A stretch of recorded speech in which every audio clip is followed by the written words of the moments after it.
Siempre se me olvida. Bien, entonces uno no mide las candelas en salud ocupacional, sino que uno mide son las luxes. Las candelas, ¿qué es? Es el flujo de energía que sale de una fuente, ¿sí? A mí no me interesa cuánto flujo sale, me interesa es qué. Me interesa es cuánto llega al puesto de trabajo o cuánto llega al piso. ¿Por qué? Porque si hay mm, baja iluminación, pues la gente se me va a caer en las empresas o va a tener fatiga visual, que eso es lo que se ocurre en muchas oficinas. También se maneja en temas de iluminación lo que es el plano de trabajo y el área de trabajo. El plano de trabajo que es donde yo hago mis labores en oficina, por ejemplo, todo el día, o si yo soy un operario de torno, pues mi plano de trabajo es la mesa donde está el torno o el mismo torno. Y ya el área de trabajo, pues es área de tornos, área de pulido, área de soldadura, área de gestión humana, etcétera. Yo debo medir ese plano de trabajo principalmente y prioritariamente. Dentro de la iluminación hay diferentes tipos. Hay iluminación que es general e iluminación localizada. Por ejemplo, la iluminación general, ¿qué es? Pues básicamente la que provee las lámparas ubicadas en los techos. En este momento usted puede estar está en un cuarto o en una habitación o en la sala de su domicilio y tiene un bombillo prendido en la parte de su casa. Entonces, eso es iluminación general. Pero también existe iluminación localizada, que es cuando yo monto una lámpara en un sitio determinado. Cuando usted, por ejemplo, si tiene lámparas en su habitación y esa lámpara, el bombillo está enfocado a una mesa o a un puesto, eso se llama iluminación localizada. Entonces, esos dos conceptos son importantísimos tenerlo en cuenta. La mayoría de empresas tienen esa iluminación general. ¿Por qué? Por ahorrar costos, porque con 4 tubos yo puedo iluminar 3 o 4 puestos de trabajo. Igual en las bodegas, lo que uno siempre ve son iluminaciones generales. Sin embargo, hay máquinas que requieren iluminación localizada debido a que ellas requieren una mayor intensidad lumínica, unos mayores luxes. Hay un concepto que llama el deslumbramiento. Básicamente, es una luz directa que le llega a uno y que genera molestia. Les pongo un ejemplo. A todos nos ha pasado que vamos en una moto, en un vehículo, y de frente viene otro vehículo en dirección opuesta. Y cuando ese vehículo viene con las luces altas, molesta, ¿cierto?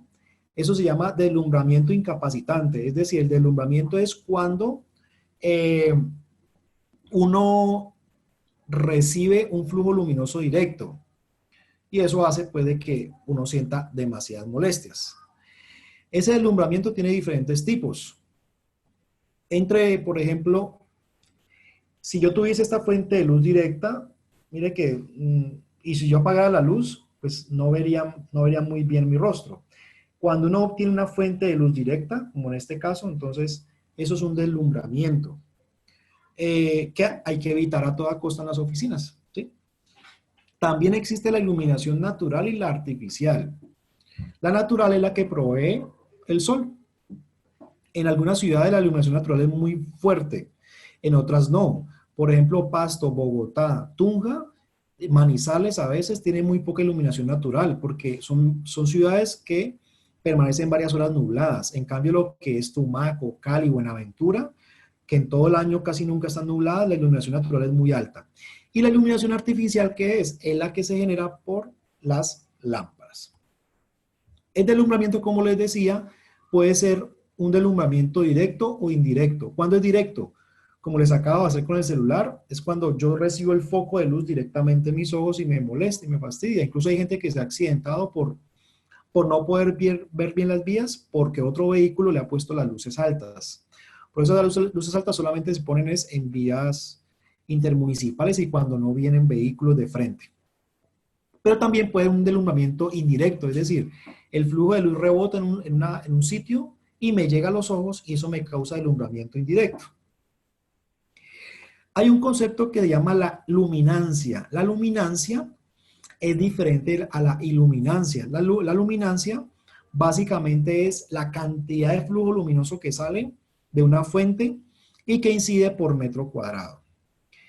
Por su parte, la luz tiene 3 propiedades: la absorción, la reflexión y la transmisión. La absorción es cuando un material disipa esa energía. Por ejemplo, si usted incide una lámpara sobre un objeto negro, el objeto negro absorbe la radiación, no la repele. La reflexión y la transmisión, la reflexión como tal, es cuando las ondas de luz se desvían y pueden regresar al medio de la cual provienen. Por ejemplo, cuando uno está en una piscina, la luz proviene del sol y el agua hace que esa luz se refleje. Por su parte, la transmisión es cuando esa luz pasa un objeto. Por ejemplo, cuando usted va en un vehículo con vidrios opacos, oscuros, pero igual alcanza a entrar luz al vehículo, al interior del vehículo. Se llama la transmisión. Y entre más oscuro el vidrio, ¿qué va a pasar con la transmisión? Pues va a ser menor, ¿sí? Entonces, como les decía, en salud ocupacional tenemos dos conceptos: la iluminancia y la luminancia. Repito, nos interesa es la iluminancia con I, porque realmente es la cantidad de iluminación que llega a mi puesto de trabajo. Esa iluminación es la que me va a permitir, digamos, leer objetos, ¿sí? Si yo quiero leer una revista cómodamente en mi casa, pues yo debo tener adecuada iluminancia. La luminancia, en cambio la iluminancia con L es como el flujo que llega a un área, pero yo no sé cuánto realmente es de luxes.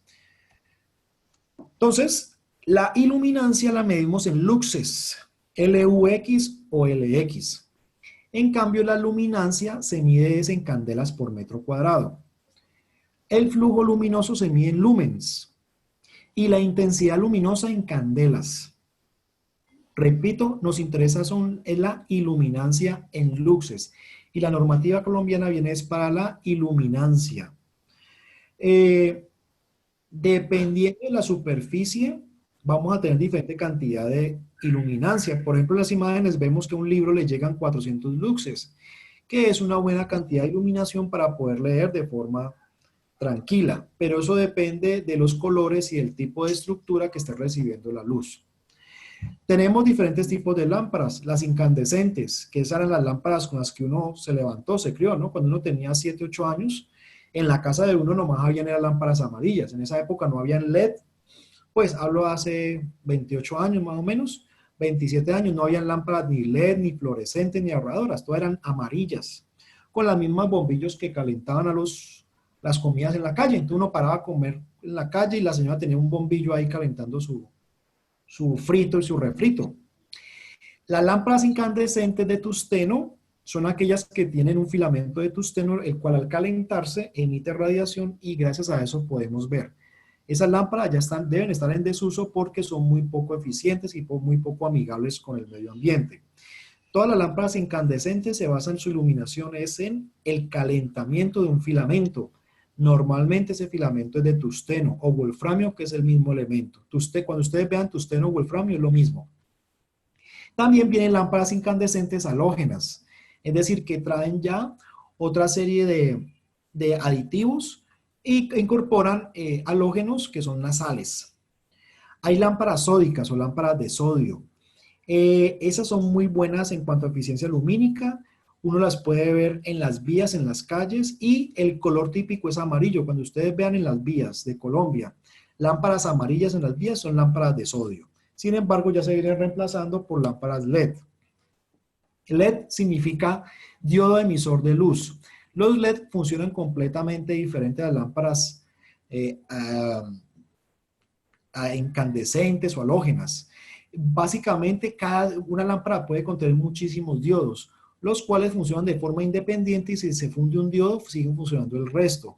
En las lámparas LED no hay filamentos. ¿Alguien iba a hacer por ahí escuchar? ¿No? Bueno. Las lámparas LED como tal no utilizan filamentos, ni sales, nada. Lo que hay es un circuito integrado y en cada circuito van una cantidad de LEDs. La cantidad de LEDs pues depende de la lámpara que uno escoja.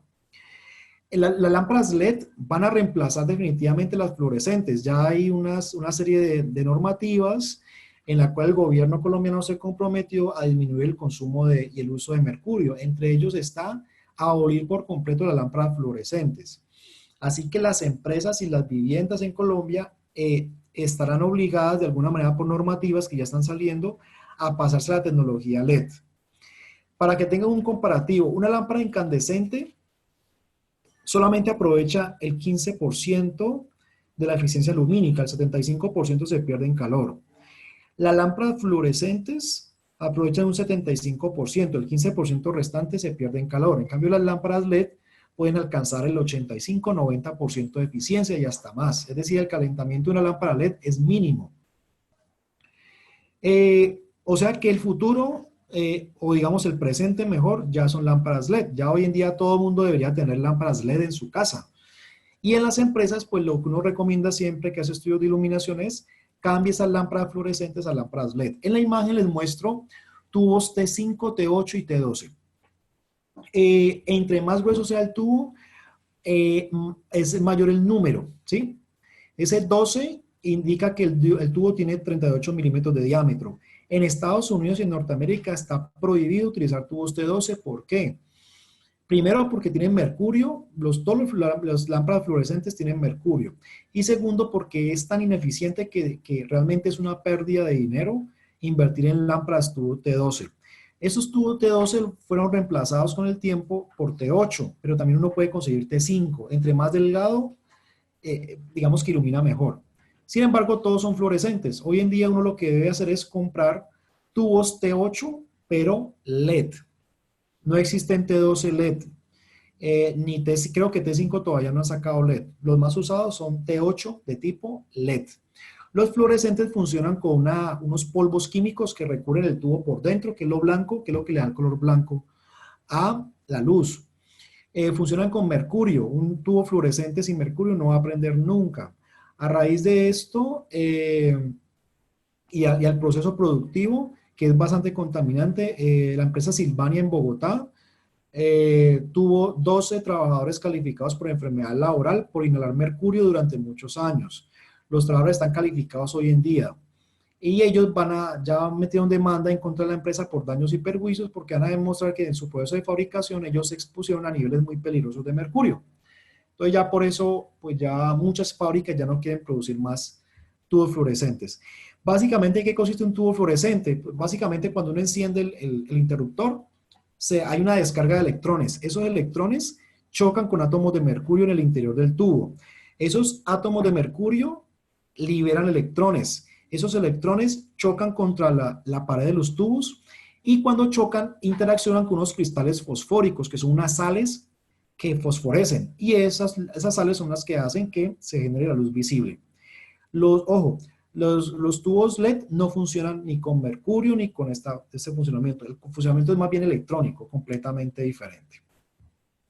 Bien, hoy en día encontramos la mayoría de empresas todavía manejan tubos fluorescentes y algunas ya uno ve, sobre todo los edificios nuevos, mucho tubo LED. Entonces, si ustedes son asesores o son los encargados de seguridad y salud, y usted ve que la empresa tiene bombillos ahorradores fluorescentes o tubos fluorescentes T8, T12, la primera recomendación al gerente es, doctor, cambie eso. ¿Pero por qué? Primero, porque hay una normativa que lo va a obligar. Y segundo, porque las lámparas LED son más eficientes. Entonces, el cambio tiene que hacerse desde ya. Además, cuando uno cambia a lámparas LED, el consumo energético es menor. Por ejemplo, un tubo T12 puede consumir 36 vatios por hora. En cambio, un tubo LED T8 consume 17, 15 vatios por hora. Entonces, el consumo es muchísimo más bajo. Bien, eso en cuanto a las lámparas. Vamos a ver el tema de las mediciones. Hasta ahorita, ¿alguna inquietud de lo que vimos ahorita, las lámparas, del funcionamiento de los tubos? ¿Alguna pregunta? La pregunta es, profe, ¿ya la normatividad para cambiar las lámparas a LED ya está o la están apenas, digamos, por sacarla, están apenas estudiando? Pues mira, ya hay un compromiso por parte del gobierno, porque es que el gobierno colombiano ha adoptado una serie de compromisos internacionales a nivel medioambiental y ya firmó un tratado en donde se compromete a reducir el uso de mercurio y eso aplica a la minería y a las lámparas y a los termómetros. Entonces ya el gobierno colombiano se comprometió a reducir el uso de mercurio. No ha salido el decreto. Ese decreto va a salir en 4 o 5 años en donde ya le dice a todo mundo, sobre todo a la industria, ¿no? Porque a la industria se le puede obligar, a las casas no. Entonces se le va a decir a la industria en unos 4 años que ya toda la industria tiene que pasar de tecnología LED. Es decir, ahorita no hay una norma que uno pueda mostrar, pero todos los caminos conducen a Roma y esa norma va a salir. Ojalá salga antes de 4 años, pero es seguro que sale, ¿no? Entonces, eso es importantísimo. Bien, la única forma, Profe, ¿sí? una Señora, pregunta. Yo había escuchado que se habían presentado casos con esos bombillos fluorescentes con enfermedades hacia los trabajadores en la zona del cabello, de la cabeza. Usted no sé si sepa algo para que nos pueda ampliar el tema. de la cabeza, pues no he leído. Eh, lo único que sí dicen algunos médicos dermatólogos es que algunas personas la luz de las lámparas fluorescentes causan manchas, pero son muy relativos. Algunas mujeres sí, otras no, pero la verdad no conozco ningún estudio sobre efectos, digamos, en la cabeza de la luz. No. Lo que sí ya se sabe es que la luz azul de las lámparas LED causa, ya hay artículos, hay un científico japonés que hizo un estudio con la luz azul. La luz blanca contiene todas las gamas de colores, ¿no? Y lo que hizo un científico japonés hace como 2 años fue incidir luz azul sobre unos ratoncitos en la parte del ojo de los ratones y encontró daños irreversibles en los ojos. Conclusión, la luz azul de las lámparas LED causa daño ocular, ¿sí? Eso sí, pero el tema de la cabeza sí no, la verdad no he escuchado, tendría que investigar a ver qué encuentro sobre eso. Bueno, profe, gracias. Bueno, es imposible que una persona valore el riesgo por iluminación simplemente viendo una oficina, a no ser que la oficina esté bastante oscura. Y la función de ustedes como asesores o encargados en el tema de salud ocupacional es valorar los riesgos, está obligatorio. Entonces, hoy en día, pues las empresas, casi que yo diría que todas las empresas están obligadas a hacer estudios de iluminación. La iluminación, que la técnica, la medición de iluminación se llaman luxometrías. En las luxometrías, pues yo utilizo un luxómetro, el cual permite conocer la intensidad de iluminación. Esa intensidad de iluminación el luxómetro me lo muestra o como fotocandelas o como luxes. Pero en Colombia debemos manejar las luxes. Ahorita les voy a mostrar la normatividad. Las mediciones de iluminación deben hacerse en bodegas, en las oficinas, en los pasillos, en la planta productiva, en el taller de mantenimiento, en los tornos, en las máquinas. No se debe hacer medición de iluminación en cocinas o en baños porque realmente no es como muy prioritario. Digamos que una persona para lavarse las manos no necesita 100 luxes, necesita ver el lavamanos y el jabón y listo. Entonces, normalmente uno no mide la iluminación ni en baños, ni en cocinas, ni en patios con luz natural, porque la luz natural no se debe medir. Uno solamente mide donde hay lámparas o hay objetos o máquinas. Con la medición de iluminación uno se da cuenta si el puesto de trabajo está ergonómicamente adaptado o no. Recuerden que la iluminación es una disciplina que la estudia la ergonomía ambiental y la higiene industrial, pero los ergónomos también estudian el tema de la iluminación. Entonces, eso hay que tenerlo muy en cuenta. Ahí vemos a un higienista midiendo, no se le ve muy bien, pero en su mano derecha tiene un luxómetro. Está midiendo un área que se llama zona de rociado. Fíjense que allí no hay luz natural, es un área de producción completamente que depende de las luces artificiales.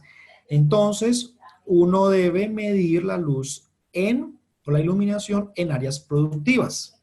Allí vemos otro higienista tomando la iluminación con un luxómetro. En su mano derecha tiene lo que llama la fotocelda. En su mano izquierda tiene el luxómetro. Entonces, el luxómetro tiene 3 componentes. La fotocelda, que es la que tiene el higienista en su mano. Luego viene un cable que conecta la fotocelda al luxómetro. Y en el luxómetro uno ve el registro de luxes. ¿Listo? el equipo le va mostrando en tiempo real la iluminación. Uno puede descargar a los celulares un luxómetro, pero pues mucha gente lo hace como para ensayar. Sin embargo, el luxómetro que uno puede descargar en los celulares, que son unas aplicaciones como esto parecido, pues realmente no. Yo he hecho el ensayo y no da ni medio parecido. Hay una diferencia como de 150 luxes entre el luxómetro real y el del celular, entonces no es como muy confiable. Yo hice el ensayo también, profe, en mi práctica, pues, cuando estoy trabajando en el tema, y claro, no es ni parecido porque pues ahí mismo la fotocelda es algo que está diseñada exactamente para esa labor. En cambio, un celular no... Habían unos celulares que no la marcaban y otros por medio de la pantalla, pero no, la pantalla no da, no es diseñada para esa función. Sí, venden ya un adaptador para los celulares, que uno le compra un aditamento con una fotocelda y esa fotocelda se la conecta al celular y puede tomar medidas más exactas, ¿no? Pero igual, luxómetro es luxómetro y es un equipo diseñado exclusivamente para eso. Bien, a veces uno no sabe cuántas mediciones tomar en una bodega, por ejemplo, imagínense en una bodega muy grande y usted tiene que pedirle a la ARL las mediciones. Entonces, la ARL le va a preguntar al higienista, ¿cuántos puntos quiere que le tomen esa bodega de almacenamiento? No, pues no tengo ni idea. Entonces, hay un método muy sencillo. Usted lo que hace es primero calcular el índice local. El índice local se calcula de la siguiente manera. Usted multiplica el largo por el ancho de la bodega o del local. Esto no aplica para oficinas, solamente aplica para áreas de producción o bodegas. Entonces, usted multiplica el largo por el ancho, ¿cierto? Y ese resultado lo divide entre la suma del largo por el ancho por la altura de las luminarias. Ahí está la fórmula. Con ese cálculo usted determina el índice local. Y eso le da un valor, ¿cierto? Le da, por ejemplo, 3 o 3.5 o 3.7. Supongamos que le da 3.7 el RI, el índice local. Ese 3.7 lo aproxima al entero más cercano, que es 4. Y ese 4 le suma el 2, 4 y 2, 6. Y lo eleva al cuadrado, 6 por 6, 36. Entonces, el número mínimo de puntos de medición para esa bodega que nos acabamos de imaginar es de 36 puntos. ¿Sí? Entonces, repito, son dos fórmulas muy sencillas. Índice local, largo por ancho de la bodega dividido altura de las lámparas por largo más ancho. Y ese valor lo aproxima, si no le da un entero, si no le da 2 o 3 o 4, sino que le da 2.5, 2.6, lo redondea al entero más cercano, superior, y le suma 2 unidades y lo eleva al cuadrado. Y con eso obtiene el número mínimo. Si quiere hacer más, haga más. Lo que no puede hacer es menos de esa cantidad de datos obtenidos. En iluminación también hay dos parámetros que llaman la uniformidad y la diversidad. La idea es que haya una uniformidad adecuada en los sitios de trabajo y que la diversidad sea baja. Entonces, ¿uno cómo hace? Uno midió varios puntos en una bodega, por ejemplo, o en oficinas. Esa sí aplica para oficinas o bodegas. Y usted divide la iluminancia mínima, los luxes mínimos, dividido la iluminancia media, promedio. Repito, la menor luxes dividido el promedio. Y ese valor no debe ser menor a 0.8. Si le da menor, la conclusión es de que la uniformidad no es la adecuada. Hay un riesgo por mala uniformidad. La diversidad es otro parámetro. La diversidad básicamente es la diferencia entre el valor más alto y el valor más mínimo de iluminación. Uno lo que hace es dividir las luxes máximas que le dio una bodega, por ejemplo, divide entre el mínimo valor. Y esa relación no puede ser superior a 5 a 1. 5 entre la máxima y 1 la mínima. Jennifer pregunta, ¿cuál es la fuente de esta información o dónde la puedo consultar? Jennifer, ¿de la información de las fórmulas o de qué será?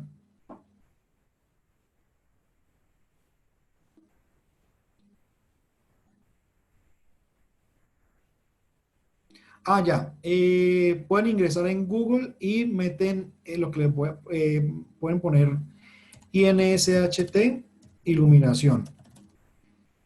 Y cuando ustedes ingresan en Google y le dan ese INSHT, que es un instituto español, iluminación, les va a salir todo un capítulo de iluminación. Y ahí he sacado estas fórmulas y he sacado algunos varios conceptos de iluminación. Entonces, ese documento yo lo utilizo mucho como referencia. Entonces, la diversidad no puede exceder de 5 a 1. Me explico. Supongamos que a mí me dio lo máximo 500 luxes, ¿cierto? Y la mínima fue 100 luxes. 500 entre 100 es como si fuera 5 a 1. Es decir, esa es la máxima diferencia que puede haber, pero si me da 600 a 100, ya excede el 5 a 1. Ya, si una me da 600 y la otra me da 100, conclusión, hay mala diversidad, hay demasiada diversidad, ¿sí? En iluminación la idea es que los puntos estén muy cercanos, que uno me dé 200, otro me dé 250, otro me dé 300, otro me dé 180, o sea, que los puntos de iluminación en la misma área de trabajo sea similar, para que haya una buena diversidad. La normatividad colombiana, ¿hay normas? Sí, sí hay normas. La primera norma que salió fue en el 79, que es la resolución 2400, que estableció los niveles de iluminación.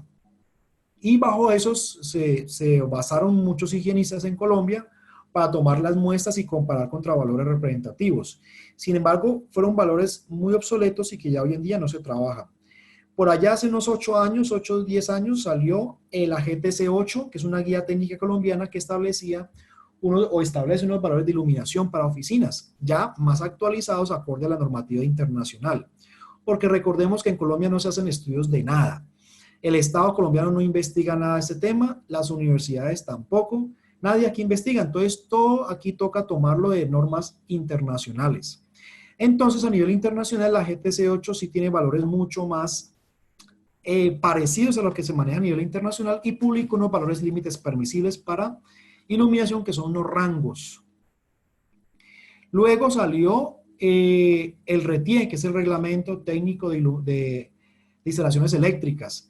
Y aunque era un reglamento de instalaciones eléctricas para seguridad eléctrica, pusieron también valores de iluminación igualitos a los de la GTC 8. Ya en el 2012 salió el RETILAB, que es el Reglamento Técnico de Iluminación y Alumbrado Público. Esta norma es del Ministerio de Minas y Energías, el cual establece los mismos valores de iluminación de la GTC 8 y el RETIE. Los mismos, no los cambió. Ya les voy a mostrar enseguida cuáles son los valores de iluminación obligatorios para manejar en Colombia. Ojo, para cualquier empresa, independiente de a lo que se dedique, puede ser una oficina de contabilidad, una oficina de abogados, una oficina de lo que sea, debe trabajar con esos valores. Antes de mostrar los valores, hay que tener en cuenta que el puesto de trabajo debe tener una serie de condiciones para analizar y para definir si hay disconfort o no por temas de iluminación. Primer aspecto, la naturaleza del trabajo. No es lo mismo yo sentarme 8 horas a leer documentos, a yo tener que sentarme 8 horas a reparar relojes. La reparación de relojes requiere mayor iluminación. Segundo, la refractancia de los objetos. Los objetos hay que analizarlos muy bien. Por ejemplo, yo no debo elegir muebles de vidrio o muebles blancos porque eso genera refractancia de la iluminación. Tercero, la diferencia de la luz natural y la necesidad de iluminación diurna. A veces me ingresa demasiada luz natural, pero en la tarde ya hay muy poca luz natural. Entonces yo tengo que comparar la iluminación de día, digamos en la mañana y en la tarde, para mirar a ver si es la misma intensidad o diferente. La edad del trabajador. Yo pienso que uno de los errores que tiene la normativa colombiana es que, y a nivel en general, es que no tiene en cuenta la edad del trabajador. No es la misma necesidad que yo tengo de un muchacho de 20 años que se supone que tiene muy buena visión, bueno, excepto yo sí a los 20 ya tenía una pésima visión, a una persona de la empresa que lleve 30 años trabajando en la empresa. Las personas a medida que van avanzando en edad, pues van perdiendo capacidad visual. Entonces, la gente de más edad requiere seguramente mayor intensidad lumínica. Normalmente, cuando se toman mediciones de iluminación, uno toma una serie de datos. El nombre de la empresa, la hora en que se tomaron las mediciones, la fecha de la actividad, en dónde se hicieron, a qué horas empecé la medición, a qué horas terminé la medición. A veces se hace un croquis de los sitios evaluados. Se pone allí si el día fue nublado o fue un día despejado. Porque en los días nublados la iluminación que entra por las ventanas va a ser mucho menor y se hace un croquis donde uno le marca a la empresa en dónde se tomaron las mediciones. Porque si uno pone pone, por ejemplo, hice la medición en laboratorio de análisis, pero yo veo que en ese laboratorio un poco de gente, la pregunta es, ¿en dónde hizo la medición en ese laboratorio? Entonces uno pone un croquis donde indica en dónde se tomaron las mediciones, ¿sí? Y al final uno lo que le pasa a la empresa es un informe con el puesto de trabajo, la intensidad de iluminación y el valor encontrado y el valor de referencia. Por ejemplo, en esta tabla nos permite como, digamos, ver ese ejemplo. Por ejemplo, la primera medición, taller de pesados, mesa de trabajo. Valor medido en promedio fue 257. Porque el higienista tomó un promedio de la primera medición que fue 245 y 270. Y el valor en Argentina, por ejemplo, es de 300 para esa mesa de trabajo. Entonces, conclusión, si el valor mínimo por esa normativa argentina es de 300 y le marcó al higienista un promedio de 257, la iluminación en esa mesa es deficiente, entonces hay que hacer correctivos. Y así ustedes pueden ver, aquí hay un punto que fue taller de pesados, mesa de trabajo, 370 en promedio. Ese nivel sí es adecuado porque lo mínimo para Argentina es de 300. Y lo mismo pasa pues en Colombia, digamos, uno hace el mismo ejercicio, compara lo que me dio el luxómetro versus lo obtenido, ¿sí? Entonces, al final del informe higiénico, uno pone las conclusiones, cuántos puntos excedieron, cuántos puntos dieron por debajo y cuántos puntos dieron iluminación adecuada. Y se dan recomendaciones, ya sea aumentar lámparas, cambiar lámparas, a veces da demasiada luz, entonces hay que poner películas oscuras en las ventanas, pero eso depende del resultado. Yo no puedo dar recomendaciones antes de un resultado porque eso sería pues muy complicado. El índice local, un ejemplo, tengo una bodega de 15 metros de largo, 40 metros de ancho y la altura de las luminarias es de 4 metros. Entonces, al aplicar la fórmula que les mostré, me da índice local 2.72. Aproximo ese 2.72 al entero más cercano mayor y me da 3. 3 más 2, 5. 5 por 5, 25. O sea que debo hacer mínimo en esa bodega 25 puntos. Entonces lo que hicieron fue tomar las medidas y encontraron esos resultados que vemos en la imagen. Uno con esos datos puede sacar uniformidad y diversidad. En Colombia las bodegas creo que están alrededor de 200 luxes. Tendría que ver el retilado porque hay demasiados valores, pero más o menos son como 200 luxes para bodegas de almacenamiento. ¿Bien? Entonces, las áreas de trabajo van a ser muy variables. Pueden ser áreas de trabajo, oficinas, salas de computación, laboratorios, zonas de dibujo. Y las tareas ya son algo mucho más, digamos, detallado, ¿no? Margaret pregunta, ¿ese tipo de mediciones lo debe realizar un profesional en el tema o lo puede realizar el encargado del sistema de gestión? Bueno, realmente las mediciones las puede hacer cualquier persona. El tema allí es que no todo el mundo puede firmar un informe de higiene. Es decir, para que sea válido, la persona debe tener una licencia en higiene industrial. ¿Sí? Si no tiene la licencia, pues el informe legalmente no es válido. Porque si la persona encargada del sistema de gestión, por ejemplo, hoy en día hay economista que es especialista en salud ocupacional, y entonces a él le compra el luxómetro y el economista toma sus mediciones. El problema es que el economista no tiene el perfil ni la competencia para interpretar estudios de iluminación, ¿no? Entonces, a la pregunta de la compañera, ¿la puede hacer? Sí, la puede hacer cualquier persona, pero legalmente, recuerden que en Colombia los informes de higiene solamente son aceptados y son válidos si lleva la licencia de un higienista. De lo contrario, sirven como para manejo interno de la empresa, ¿no? Pero el día que hay una demanda, un problema, y usted presenta un informe firmado por una persona que no tenga licencia en higiene, pues cualquier abogado le puede tumbar esa prueba, ¿no? Entonces, respuesta, sí, pero tiene el componente legal que podría tumbarse, ¿bien? Entonces, en un área de trabajo puede haber diferentes personas. pero en un área de trabajo pueden haber diferentes tareas. Quien maquina, quien hace ensamble, quien maneja equipos o maquinaria, quien inspecciona. Entonces, cada tarea trae unos valores de iluminación diferentes, ¿sí? El Retilab muestra una cantidad de tablas, o bueno, una cantidad de tablas no, una sola tabla con una cantidad de valores. Allí les muestro, por ejemplo, que en los salones de clase lo mínimo son 300 luxes, el promedio son 500 luxes y lo máximo son 750. Es un rango que hay. Mínimo, máximo. Fíjense que no da un valor fijo para ningún área de trabajo. Laboratorios, mínimo 300, máximo 750. Promedio 500. Lo ideal es que estuviera en el promedio, ¿sí? Eso es lo ideal. Entonces, en Colombia, tanto en salones de clase como en laboratorios, se debe manejar mínimo 300 luxes. Aquí vemos otra cantidad de valores, por ejemplo, en encuadernación de libros, máquinas que imprimen libros, mínimo 300 luxes, promedio 500, máximo 750. Si a mí, en esa máquina de impresión, me arroja 200 luxes, el resultado es deficiente iluminación. Si esa máquina me arroja 800 luxes, máquina de impresión de libros, 800 luxes, el reporte es excedido, debe bajar la iluminación a máximo 750, ¿sí? ¿Queda clara esta interpretación de esta tabla? Sí, es claro. Ok. Las empresas del sector textil, dependiendo, fíjense que hay diferentes tareas. Para una empresa textil hay 4 valores diferentes de iluminación. Eso depende de si yo estoy inspeccionando o estoy haciendo rotación o embobinado. Hay una máquina de embobinadoras que hacen mucho ruido y están prendidas todo el día. Entonces, de eso depende el nivel de iluminación.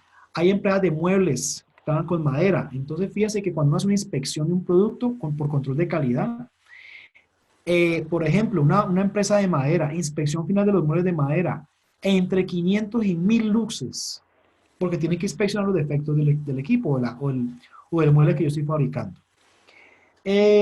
Almacenes y bodegas, mínimo 100, máximo 200. Escaleras de las empresas, mínimo 100, máximo 200. Los corredores o pasillos, mínimo 50, máximo 150 luxes. ¿Ya? Plantas químicas, entre 100 y 200, laboratorios entre 300 y 750. Entonces, el higienista lo que hace es que analiza qué hacen en la empresa, qué hacen en el área y va y compara contra los valores del Retilab. Eso básicamente es. Oficinas, este sí uno se lo sabe de memoria, mínimo 300, máximo 750 luxes para cualquier oficina. La oficina en la que usted trabaja hoy en día debe tener mínimo 300 luxes. Y uno lo que debe hacer es medir la iluminación y pegarle, eso debería hacer todas las empresas, pegarle al colaborador el nivel de iluminación que tiene, para que él sepa cuánto es su nivel de iluminación. El 99% de la gente no sabe cuánto hay de iluminación en la oficina, ¿no? Pero es importante socializar los resultados de la iluminación para que el mismo trabajador proponga mejoras. Y allí pues podemos ver otra serie de oficios con niveles de iluminación, ¿sí? Dependiendo de la configuración de las lámparas, yo puedo obtener adecuado nivel de iluminación o deficiente nivel de iluminación. Y eso también depende de la cercanía de las lámparas al puesto de trabajo. Hay unas áreas que se definen en función del uso que uno le dé. Entonces, hay 5 zonas visuales. La zona visual 1, que es la que uno más utiliza y la que está, digamos, de frente al puesto de trabajo, que es la que uno lee los documentos. Viene luego una zona 2, que está un poco más alejada de lo que uno hace rutinariamente. La zona 3, que ya está a los lados, mucho más alejada. La zona 4, que uno nunca utiliza porque está demasiado pegado al pecho del trabajador. Y la zona 5, que es una zona visual muy alejada que uno casi nunca utiliza. Entonces, las mediciones de iluminación deben ser realizadas principalmente en la zona 1, que es donde uno concentra su visión leyendo documentos en físico, ¿no? Esto no aplica para uso de pantallas de computador. También, en ergonomía visual, hay lo que se llaman los colores cálidos y los colores fríos. Los colores cálidos son el rojo, el naranja, el amarillo y el verde amarillo. Los colores fríos son el verde, el azul, el púrpura y el azul púrpura. Ya se sabe que psicológicamente esto afecta de buena manera o de mala manera a los trabajadores.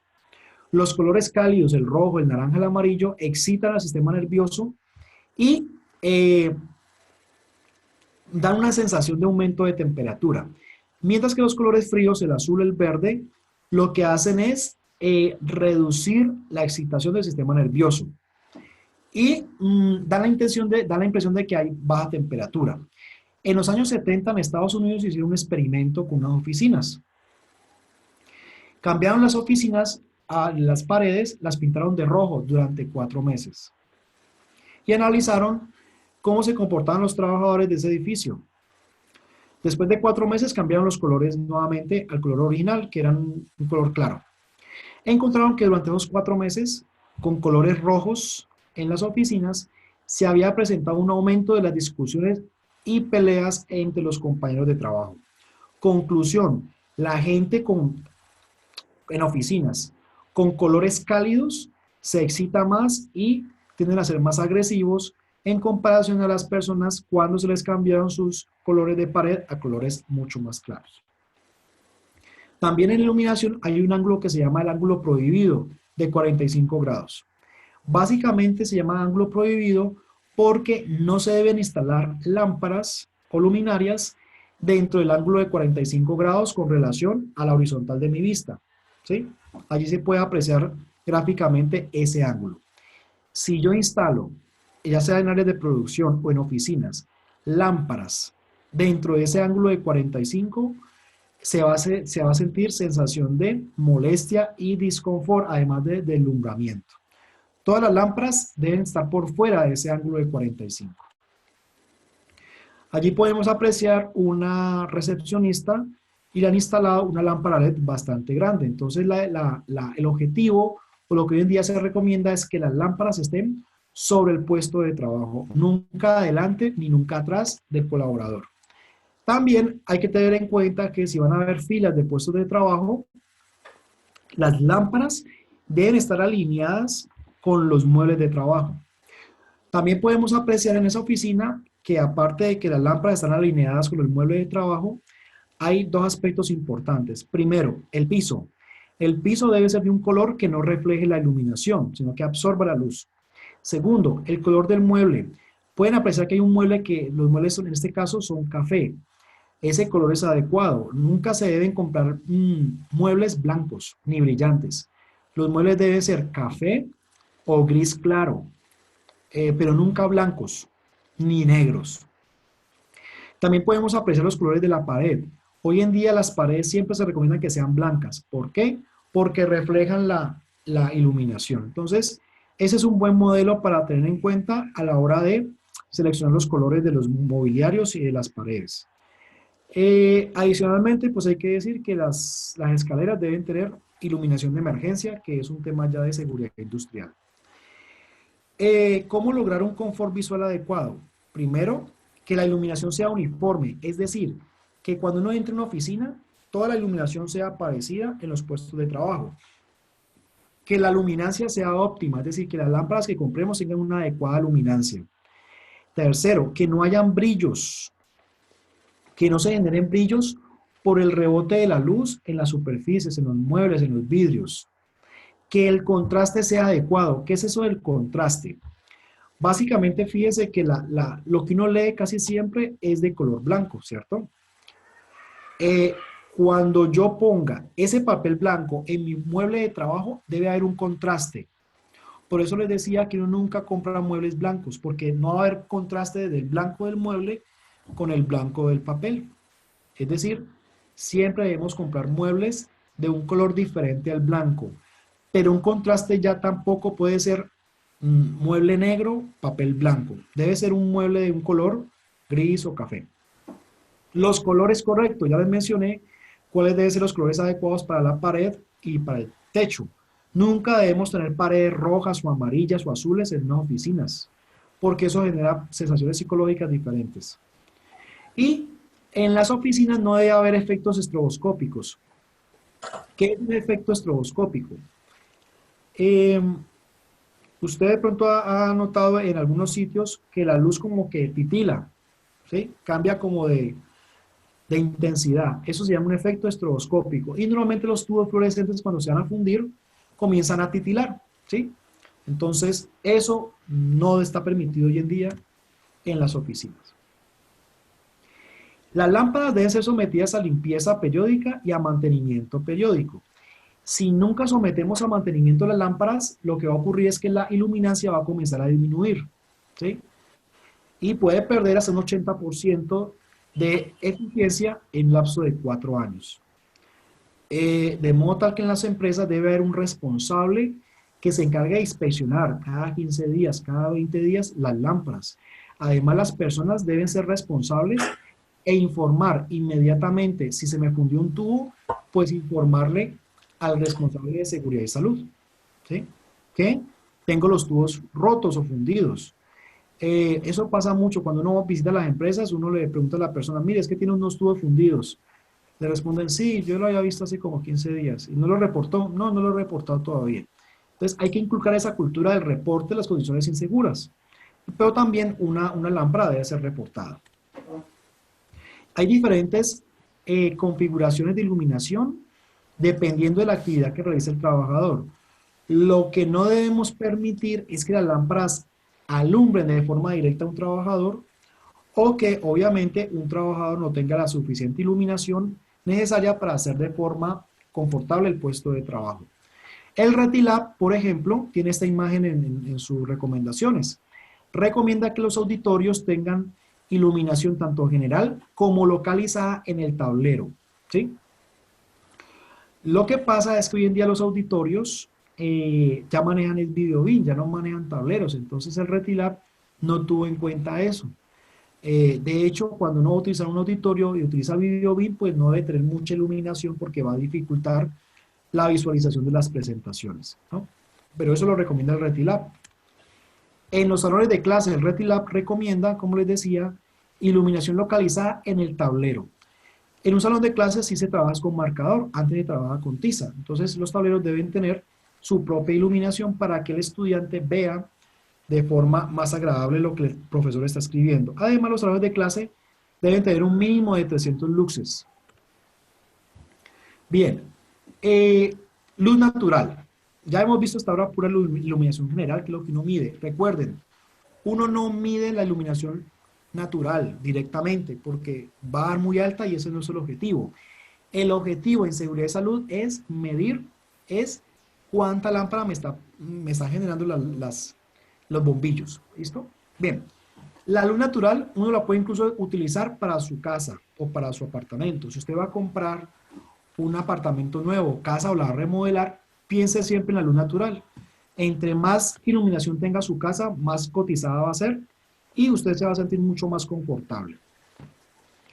En las oficinas pasa lo mismo, ¿no? A veces ingresa demasiada luz que es molesta, a veces casi no ingresa, entonces hay que instalar lámparas. La luz natural es mucho más recomendable que la luz de los bombillos o de las lámparas, ¿sí? La luz natural produce menos fatiga en comparación a la luz LED o la luz fluorescente. Entonces, en la medida de lo posible en el diseño de los arquitectos, ellos deberían pensar en aprovechar al máximo la luz natural. Sin embargo, en un momento dado o cierta hora del día, la luz natural se puede convertir en un problema de deslumbramiento o de disconfort. ¿Sí? Eso hay que tenerlo muy en cuenta. Esta fotografía la tomé hace unos años porque a ese muchacho le tomé una medición de temperatura y de iluminación. Ustedes pueden apreciar que el joven está ubicado de frente a una ventana. Entonces, lo primero, uno nunca ubica puestos de trabajo administrativos en esta posición. Ni de frente a la ventana, ni de espaldas a la ventana. Siempre los puestos de trabajo administrativos deben estar de lado. Es decir, que a mi lado, ya sea a mi lado izquierdo o al lado derecho, cuando yo voltee la mirada para un lado o para el otro, yo vea la ventana. Ahora bien, ustedes preguntarán, ¿pero por qué entonces esta empresa lo hizo? Pues muy sencillo, por ahorrar espacio, por acomodar una cantidad de gente en un sitio específico, ¿no? Entonces, el joven que usted ve en la fotografía, él se quejó porque le ingresaba en la mañana demasiada luz. Esto es en una empresa en el norte de Cali. Eh, entonces le pusieron esa persiana que ustedes pueden apreciar, ¿no?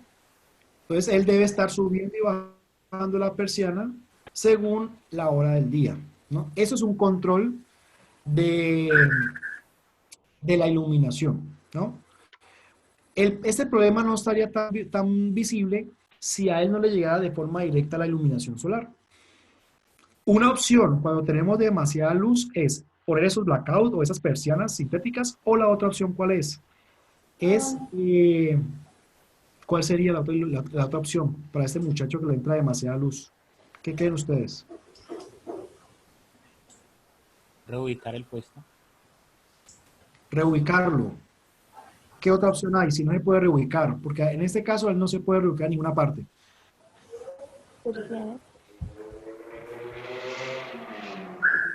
Polarizar el vidrio. Polarizar el vidrio. Exactamente.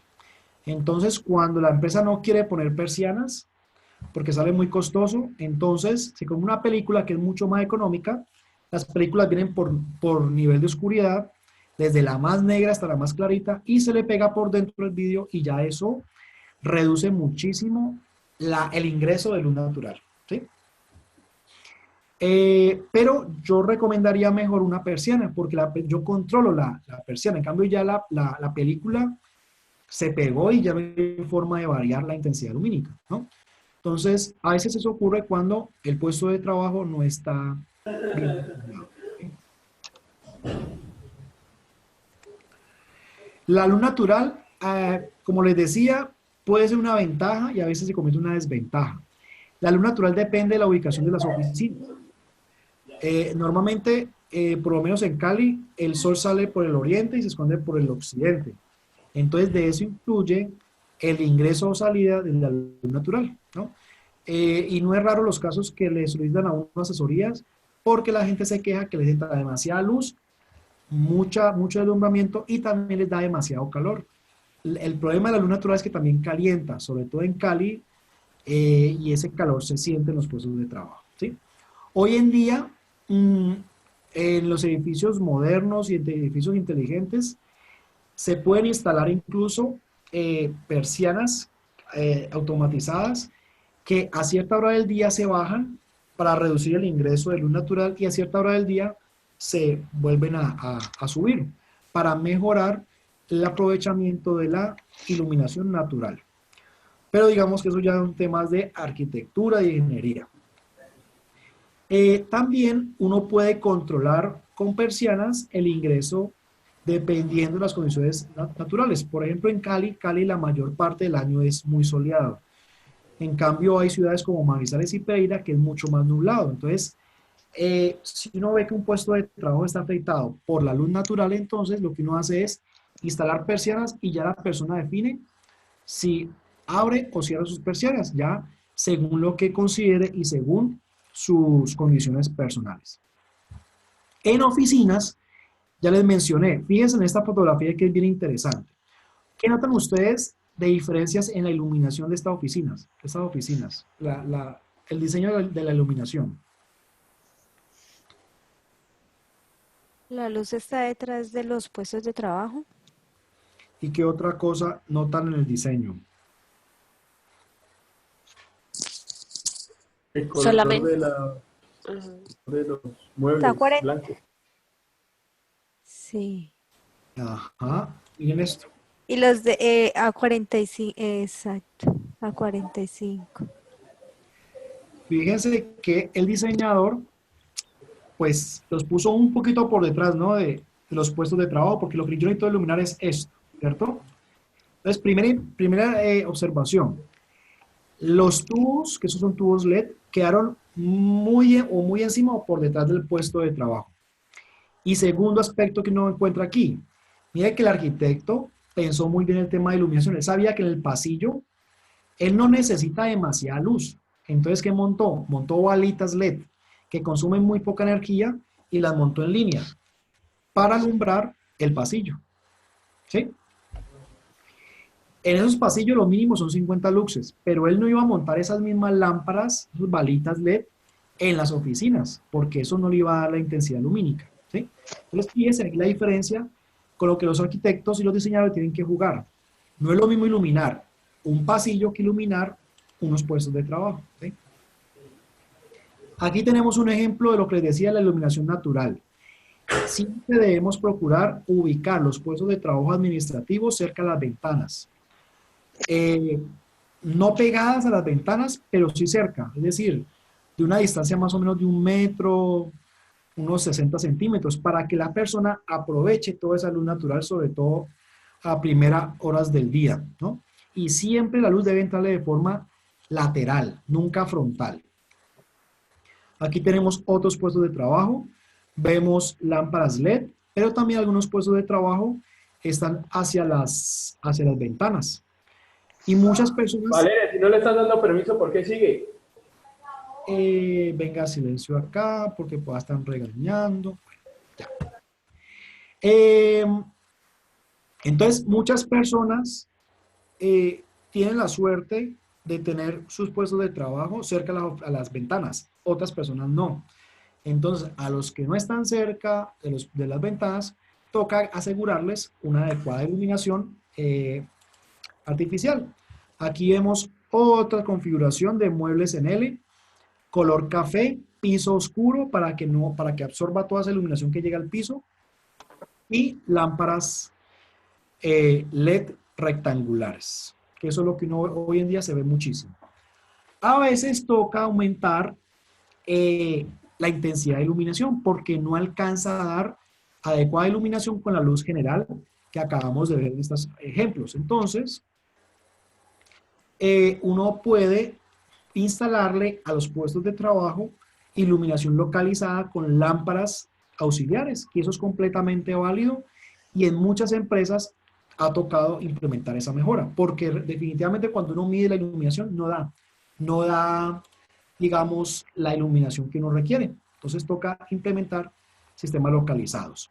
En bodegas, la recomendación siempre es que las bodegas tengan tejas transparentes plásticas para aprovechar. Miren esta bodega que no se ve mal iluminada y las lámparas están apagadas. Entonces, la idea es desde las 8 de la mañana hasta las 3 de la tarde, 4 de la tarde, que la bodega esté iluminada de forma natural. Ya después, si la bodega trabaja en la noche, pues después de las 4 o 5 de la tarde se prenden las lámparas. Siempre debe haber doble, ¿no? La natural y la artificial, ¿no? Ese es un claro ejemplo de cómo deben ser iluminadas las bodegas.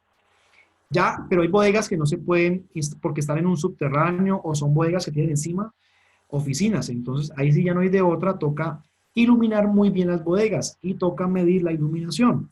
En Colombia, las bodegas deben estar iluminadas entre 100 y 200 luxes. Esta es una bodega que yo estaba inspeccionando hace años, en donde pueden apreciar, pues, una cierta deficiente iluminación en esa bodega ubicada llegando a Florida, Cauca, Florida Valle, perdón. Iluminación general. Allí vemos un taladro que lo que hace es perforar láminas de madera o láminas metálicas. Allí la empresa tomó la decisión a raíz de unas mediciones que hicieron que dieron deficientes, aumentar la iluminación localizada a través de lámparas LED pequeñas. Este es un claro ejemplo de iluminación localizada. Uno debe garantizar que todas las máquinas de la empresa, todos los equipos de la empresa estén correctamente iluminados, ya sea a través de luz general o luz localizada como la que acabo de ver. Bien, finalmente, en la presentación les dejo una serie de palabras o definiciones